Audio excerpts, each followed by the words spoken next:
Bismillahirrahmanirrahim. Alhamdulillahi Rabbil Alamin. Wassalatu wassalamu ala asyrafil anbiya'i wal mursalin. Nabiyina Muhammadin wa ala alihi wa sahbihi ajma'in. Assalamualaikum warahmatullahi wabarakatuh. So, inisyal sirah. So, tiyatalaki na nga natin yung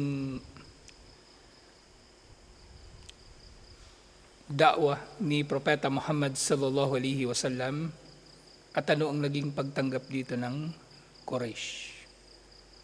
Yung huling natalakay natin, yung galit na galit yung asawa ni Abu Lahab nang nalaman niya ang tungkol sa pagbaba ng Suratul Lahab at sinugod nga niya si Propeta Muhammad sallallahu alaihi wasallam malapit sa Kaaba pero hindi niya ito natagpuan. At yung nga sinabi niya ni Jamil na ibabato niya sa bibig ni Propeta Muhammad sallallahu alaihi wasallam yung dala-dala niyang mga bato. Pero hindi niya nakita si Propeta Muhammad sallallahu alaihi wasallam. Thumman sarafat, pagkatapos ito umalis na rin si Jamil. Faqala Abu Bakar, sinabi ni Abu Bakar, ya Rasulullah, amma taraha ra'at ka? Sabi ni Abu Bakar Siddiq radhiyallahu anhu, nakita mo ba na hindi kanya nakita? O hindi mo ba nakita na nakita kanya? Pero yun nga, sa kahulugan nun, nakita mo ba kung paano hindi kanya nakita? So sabi ni Propeta Muhammad sallallahu alaihi wasallam, mara'atni, hindi niya ako nakita, laqad akhadallahu bibasariha anni.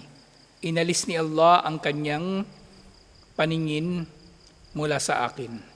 So nakita niya si Abu Bakar, nakita niyang lahat, pero hindi niya nakita si Propeta Muhammad sallallahu alaihi wasallam.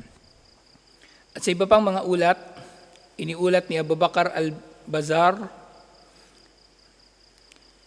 warawa Abu Bakar al-Bazar hadihil kissa, iniulat ni Abu Bakar al-Bazar ang kwento na ito.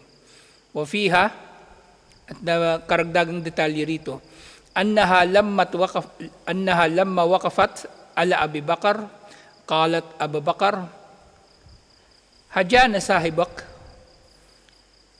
Nang lumapit daw siya kay Abu Bakar Siddiq radhiyallahu anhu, sabi ni Jamil kay Abu Bakar Siddiq radhiyallahu anhu, ininsulto kami ng kaibigan mo. Faqala Abu Bakar Siddiq radhiyallahu anhu, la wa rabbi hadihil bayyina. Sabi ni Abu Bakar Siddiq radhiyallahu anhu, hindi, sumpaman sa aking Panginoon na hindi niya raw ginawa ito liban na lamang bilang paglilinaw. At yung sinabi niya, ano man ang sinabi niya na nakapanakit sa damdamin ni Jamil, yun ay katotohanan. So ganito ay pinagtanggol ni Abu Bakar Siddiq radhiyallahu anhu si Propeta Muhammad sallallahu alaihi wasallam. So siya ay matapat kay Propeta Muhammad sallallahu alaihi wasallam. At sinabi niya, ma yantiku bisy'ri wala yatafawwahu bihi. Hindi siya nagsasalita ng anumang uri ng tula at hindi niya ito sinasambit. Kung ano man ang sinabi ni Propeta Muhammad sallallahu alaihi wasallam, ganun din, puro katotohanan lang. Faqalat, at sinabi ni Jamil, innaka lamusaddikun. Tunay na ikaw ay musaddik. Tunay na ikaw ay nagpapatotoo kay Propeta Muhammad sallallahu alaihi wasallam. Umari rin nating mabasa ito, innaka lamusaddakun. Tunay na ikaw ay pinaniniwalaan. So sabi ni Jamil, naniniwala siya sa sinabi ni Abu Bakar na hindi sinasadya ni Propeta Muhammad sallallahu alaihi wasallam na insultuhin sila doon sa kanyang mga sinabi dahil ang kanyang mga sinabi ay pawang katotohanan lamang. Hindi siya nagsabi ng anuman liban na lang sa kung ano ang ipinapasabi sa kanya ni Allah. Kano Abu Lahab yaf'alu kullu dhalika wa huwa amr Rasulullah sallallahu alaihi wasallam. Lahat ng ito ay ginagawa ni Abu Lahab samantalang siya ay tiyuhin ni Propeta Muhammad sallallahu alaihi wasallam. Kapatid siya ng ama ni Propeta Muhammad sallallahu alaihi wasallam. Na siya nga ay uncle ni Propeta Muhammad sallallahu alaihi wasallam, amu Rasulillah sallallahu alaihi wasallam wa jaruhu. uncle niya at kapitbahay pa niya. So ibig sabihin, inaasahan na magiging mabuti ang kamag-anak sa kanyang kamag-anak at inaasahan na magiging mabuti ang kapitbahay sa kanyang kapitbahay. Pero kabaligtaran ang ipinapakita ni Abu Lahab. Kana baytuhu mulassikan bibaytihi. Magkatabi lang sila ng bahay. Actually, magkadikit. At magkadikit, maaari pa nating mauunawaan na isa lang yung pader. Parang duplex, o parang yung ranya, ganyan, tabi-tabi yung mga pader nila. Kama kana gayruhu min jirani Rasulillahi sallallahu alaihi wasallam yu'dunahu wa huwa fi baytihi. Pero nga, bukod kay Abu Lahab, meron pang ibang mga namiminsala kay Propeta Muhammad sallallahu alaihi wasallam na kanilang mga kapitbahay. Iniulat ni Ibn Ishaq, kana nafarul ladina yu'duna Rasulullah sallallahu alaihi wasallam fi baytihi Abu Lahab. Siyempre, maraming mga namiminsala sa kanya pero pangunahin pa rin dito si Abu Lahab. Wal Hakam bin Abil As bin Umayyah. So kabilang doon, liban pa kay Abu Lahab, si Al-Hakam bin Abil As bin Umayyah. Wa Uqba bin Abi Mu'it, yung sumakal kay Propeta Muhammad sallallahu alaihi wasallam, ang tatay ni Al-Walid bin Uqba, ang gobernador ng Kufa na lasinggero. Wa Adi bin Hamra al-Thaqafi, na pumipinsala rin kay Propeta Muhammad sallallahu alaihi wasallam. Wabnu al-Asda al-Hadali. Wa kanu jiranuhu lam yuslim minhum ahadun illa al-Hakam bin Abil As. So lahat daw ng ito na namiminsala kay Propeta Muhammad sallallahu alaihi wasallam, lahat sila namatay na hindi Muslim, liban na lamang kay Al-Hakam bin Abil As.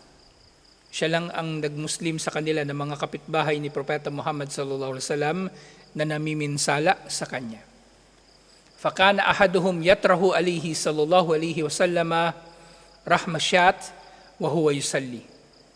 So meron daw sa kanila yung nagtatapon o kumbaga hinahagis kay Propeta Muhammad sallallahu alaihi wasallam yung kanyang yung parang yung placenta ng tupa na nanganak, di ba meron yung placenta, tinatapon niya yung kay Propeta Muhammad sallallahu alaihi wasallam habang siya ay nagsasala.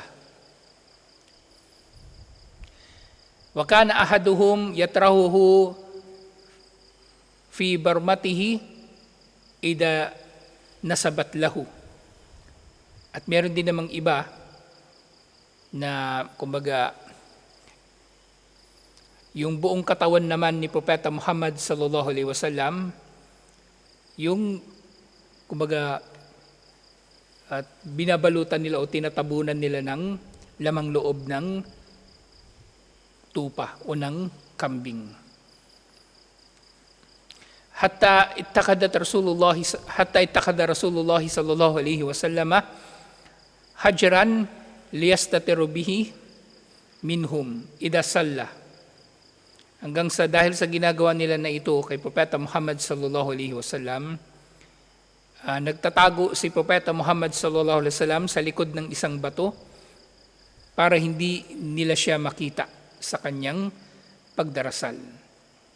Fakana Rasulullah sallallahu alaihi wasallam idha tarahu alaihi dalikal adha yakhruju bihi alal ud. At si Propeta Muhammad sallallahu alaihi wasallam tuwing nang pinipinsala sila ng Quraysh sa ganitong paraan, yung nilalagyan siya ng kumbaga kumbaga dumi ng hayop. Tinatanggal niya ito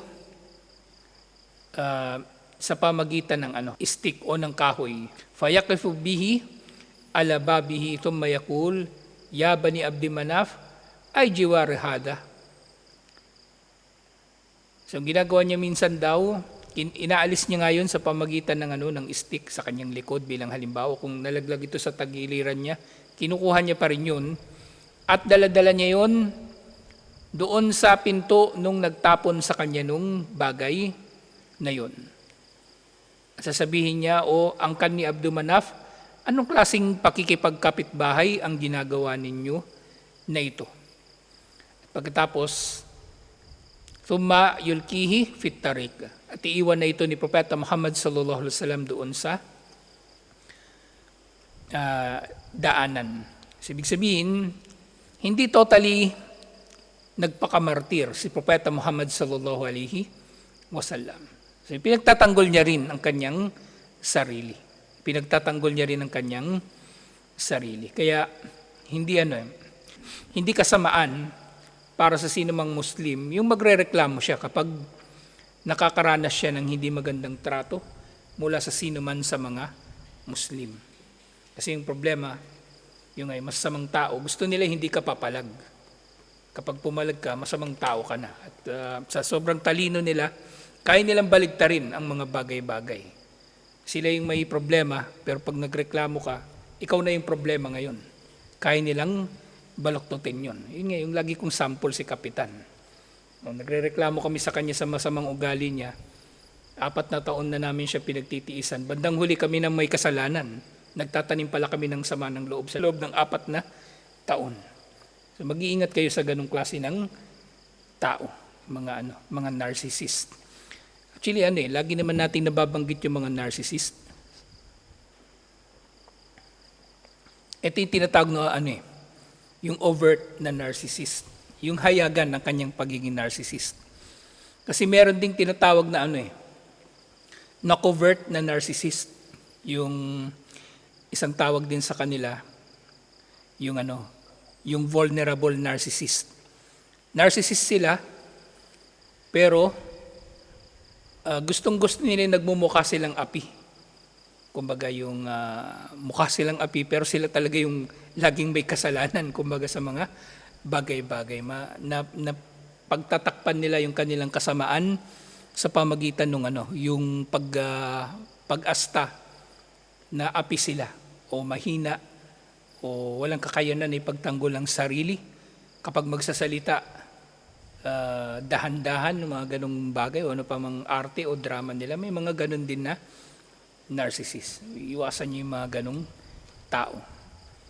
Kaya nga ang pinakamasamang uri ng narcissist na makakaharap niyo sa buhay niyo, marami. Pwedeng kapitbahay niyo, pwedeng boss niyo, pwedeng katrabaho niyo.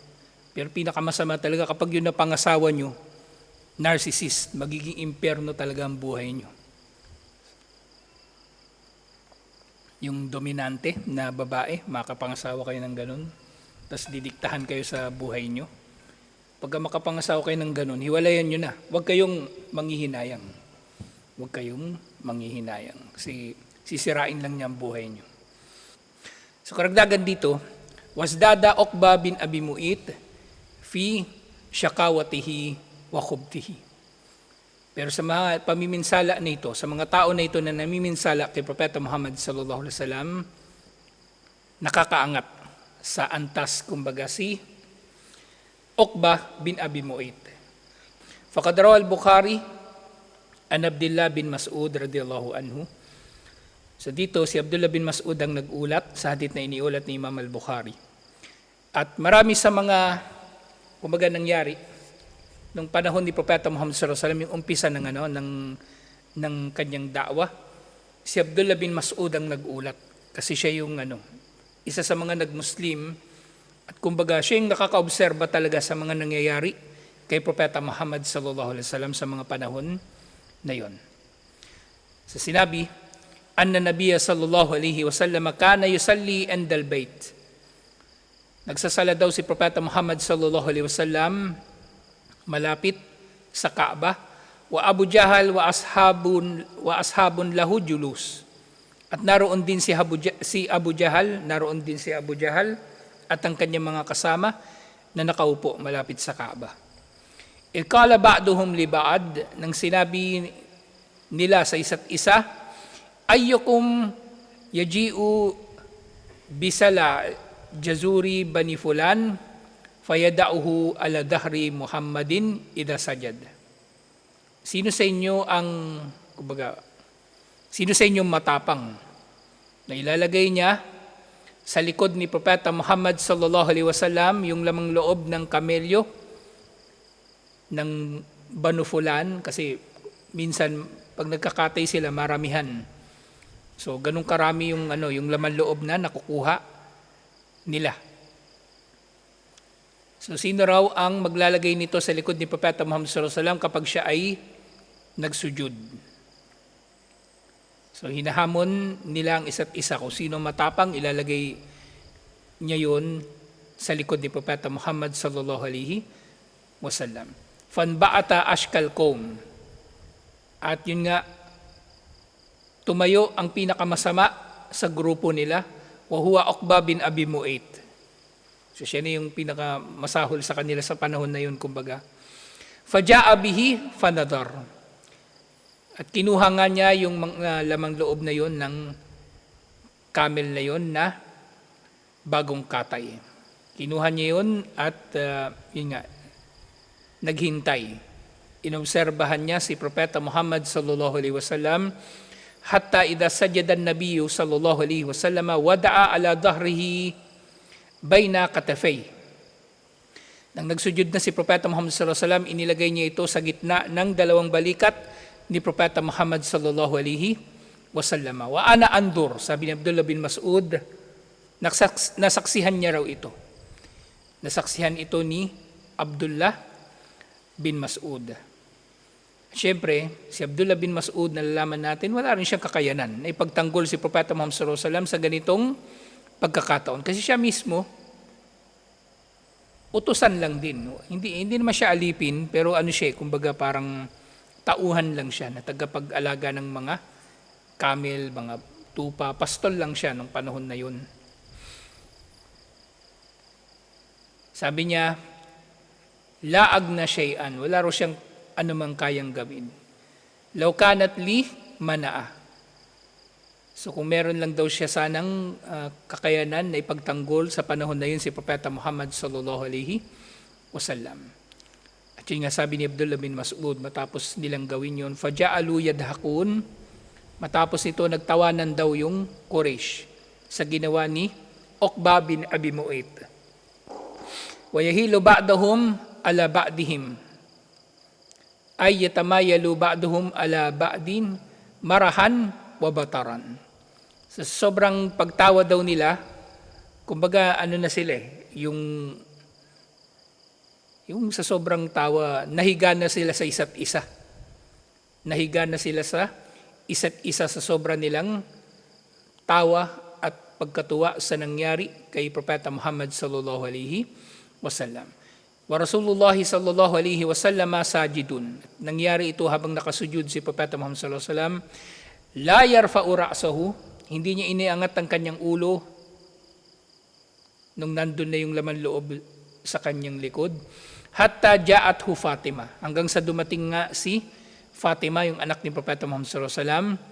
Fatarahathu an dahrihi, at si Fatima ang nag-alis nito mula sa likod ni Propeta Muhammad sallallahu alaihi wasallam. At saka lamang iniangat ni Propeta Muhammad sallallahu alaihi wasallam ang kanyang ulo. Farafa'a ra'sahu thumma qala Allahumma alayka bi Quraysh. Katong iniangat na ni Propeta Muhammad sallallahu alaihi wasallam yung ulo niya, nagdua siya at sinabi niya, O Allah, ikaw na ang bahala sa Quraysh. O sa iba pang kahulugan nito, nagdudua si Propeta Muhammad sallallahu alaihi wasallam laban sa Quraysh. Inulit niya ito ng 3 ulit. Fashakka dalika alaihim idda'a alaihim. At nung narinig nila ang sinabi na ito ni Propeta Muhammad sallallahu alaihi wasallam, kumbaga nakaramdam sila ng takot. Dahil sa dua na yun ni Propeta Muhammad sallallahu alaihi wasallam. At sinabi ni Ibn Mas'ud, wa kanu yarawna anna ad-da'wata fi dhalikal balad mustajaba. So, ang kinatatakutan dito ng Quraysh na dahil naroon si Propeta Muhammad sallallahu alaihi wasallam malapit sa Kaaba, ay maaring ang kanyang dua ay tatanggapin, tutugunin ni Allah subhanahu wa ta'ala. Thumma sama, Allahumma alayka bi Abi Jahal. At pagkatapos niya magsabi, Allahumma alayka bi Quraysh, o Allah, ikaw nang bahala sa Quraysh. Binanggit niya silang lahat, isa-isa. Lahat ng nandun sa grupo na yun ni Abu Jahal. Allahumma alayka bi Abi Jahal. O Allah, ikaw na bahala kay Abu Jahal. Wa alayka bi Utbah bin Rabi'ah. Ikaw na bahala kay Utbah bin Rabi'ah. Yung tatay ni Hind, asawa ni Abu Sufyan. Wa alayka bi Shaybah bin Rabi'ah, kapatid ni Utbah. Wa alayka bil Walid bin Utbah, kapatid ni Hind. Kaya nga si Hind bin Utbah, galit na galit siya sa mga Muslim nung doon sa Uhud. Kasama siya sa mga naghihimok sa Quraysh na ipaghiganti, lalong-lalo na yung kanyang tatay, yung kanyang uncle at yung kanyang kapatid na napatay sa Badar. At dito nabanggit din si Umayyah bin Khalaf, ang boss ni Bilal. Wa Uqbah bin Abi Mu'ayt. Si Uqbah, yun nga, yung naglagay ng lamang loob ng camel sa likod ni Propeta Muhammad sallallahu alaihi wasallam. Wa adda sabi falam nahfuduhu. Meron pang ikapito na binanggit pero nakalimutan na raw ni Ibn Mas'ud. Pero nga nalalaman natin sa mga hadith. Hindi ito kapintasan sa hadith. Ito ay pagpapakita lamang ng pagiging makatotohanan ng ulat na ito na hindi niya talaga maalala.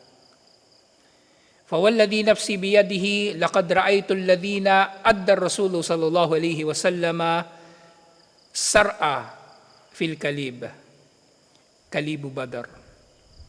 At sabi ni Abdullah bin Mas'ud, sumpasa siyang may tangan ng aking kaluluwa. Lahat ng ito na pinangalanan ni Propeta Muhammad sallallahu alaihi wasallam doon sa Kaaba, lahat sila ay nakita niyang patay doon sa balon na kung saan inilibing ang mga patay ng Quraysh doon sa Badar. So patay lahat itong mga tao na ito sa Badar. Wa kana Umayyah bin Khalaf idha ra'a Rasulullah sallallahu alaihi wasallam hamaza wa lumaza.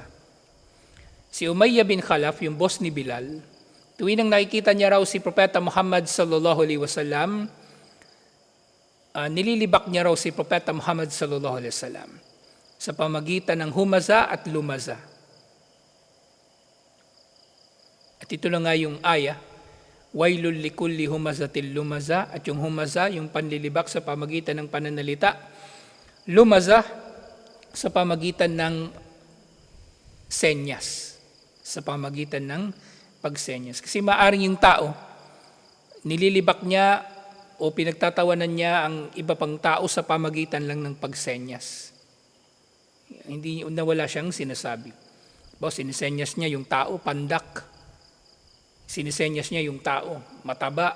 Sinisenyas niya yung tao, matakaw. Sinisenyas niya yung tao, tulog ng tulog, tamad. At iba't iba pa. Maraming paraan para makagawa ang tao ng panlilibak sa pamagitan ng pagsenyas. Okay, magkikindatan sila, yun ay isa ring pagsenyas. Qala Ibn Hisham, iniulat ni Ibn Hisham, al-humasa alladhi yashtamur rajul alaniyatan. Sa isa pa sa mga kahulugan nito, yung humaza, ito yung hayagan na pagmura o paghamak sa tao. Wal lumaza alladhi yaibun nasa sirran. At yung lumaza sa isa pang kahulugan nito, ito naman daw yung namimintas sa mga tao ng sekreto o palihim, wa yu'dihim, at siya ay namiminsala sa pamagitan nito. So ito yung isa pa sa kahulugan ng humaza at lumaza. Humaza, hayagan; lumaza, sekreto. Amma akhuhu Ubay bin Khalaf. So merong kapatid si Umayyah bin Khalaf, si Ubay bin Khalaf. Fakana huwa wa Uqbah bin Abi Mu'ayt mutasafiyin. So itong dalawa raw na ito, si Ubay bin Khalaf at si Uqbah bin Abi Mu'ayt, magkaibigan na matalik. Yung kapatid ni Umayyah na si Ubay at si Uqbah ay ibigan na matalik. Wajar sa Uqba marratan ila Nabi sallallahu alaihi wasallama wasami aminhu. Minsan daw ay nakinig si Uqba kay Propeta Muhammad sallallahu alaihi wasallam. Falamma balaga dhalika Ubayyan anbaha wa ataba. At nang nalaman ito ni Ubay bin Khalaf na si Uqba ay nakikinig kay Propeta Muhammad sallallahu alaihi wasallam, pinagalitan niya si Uqba bin Abi Mu'ayt. At para makabawi si Uqba sa kanya, wa talaba minhu an yattafila fi wajhi Rasulillahi sallallahu alaihi wasallam fa fa'ala. Sasabi ni Ubay bin Khalaf kay Uqba, duraan mo sa mukha si Propeta Muhammad sallallahu alaihi wasallam, at ginawa nga ito ni Uqba. Wa Ubay bin Khalaf nafsahu fatta adman ramiman thumma nafakahu firrihi nahwa Rasulillahi sallallahu alaihi wasallam. At ganyan din naman si Ubay si Ubay bin Khalaf na. Si Ubay bin Khalaf ang isa sa mga pinakamatindi niyang ginawa laban kay Propeta Muhammad sallallahu alaihi wasallam. Nagdurog daw siya ng buto ng hayop, at nung naging powder na yon, inihip niya raw yon patungo kay Propeta Muhammad sallallahu alaihi wasallam, at syempre napuwing si Propeta Muhammad sallallahu alaihi wasallam. At iniulat din yung isa pang naminsala kay Propeta Muhammad sallallahu alaihi wasallam, wa kana al-Aqnas bin Sharik al-Thaqafi mimman yanalu min Rasulillahi sallallahu alaihi wasallam wa qad wasafahu al-Quran bit'isi sifati tadullu ala ma kana alayhi. Wa hiya fi qawlihi ta'ala wala tuti kullu hallafin mahin hammazin masya'in bin namim manna'in lil khair mu'tadin athim utullin ba'da dhalika zanim. So doon sa Suratul Qalam nababanggit ang serye ng apat ito na aya. Lahat ng ito ay tumutukoy kay Al-Aqnas. So sinabi ni Allah tungkol sa kanya, huwag kang susunod, sabi niya kay Propeta Muhammad sallallahu alaihi wasallam, huwag kang susunod sa mga mahilig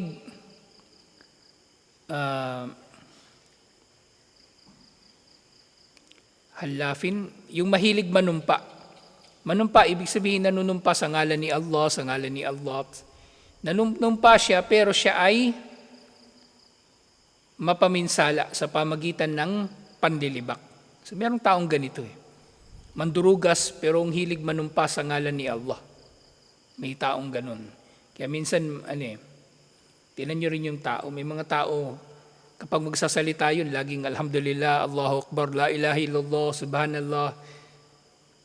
Pero masamang tao. Kasi yun na yung kabanalan para sa kanila. So huwag ka susunod sa mga walang kwenta na mahilig manumpa, silang mga chismoso, na mahilig manirang puri, na pumipigil sa kabutihan, mga lumalampas, ibig sabihin na mga nangaapi, mga makasalanan, mga marahas, at mga gumagawa ng pangangalunya. So lahat ng ito ay pawang mga katangian ni Al-Aqnas al-Thaqafi na inilarawan dito ni Allah subhanahu wa ta'ala. Na siya nga ay kabilang doon sa mga napatay sa Badar. Alhamdulillah. So tutuloy natin ito inshallah kasi mahaba pa yung kwento tungkol dito sa mga tao na ito na naminsala ng matindi kay Propeta Muhammad sallallahu alaihi wasallam doon sa Makkah. Siyempre mababanggit na rin dito si Abu Jahal mismo kung anong ginawa niya kay Propeta Muhammad sallallahu alaihi wasallam. So tutuloy natin ito inshallah. Assalamualaikum warahmatullahi wabarakatuh.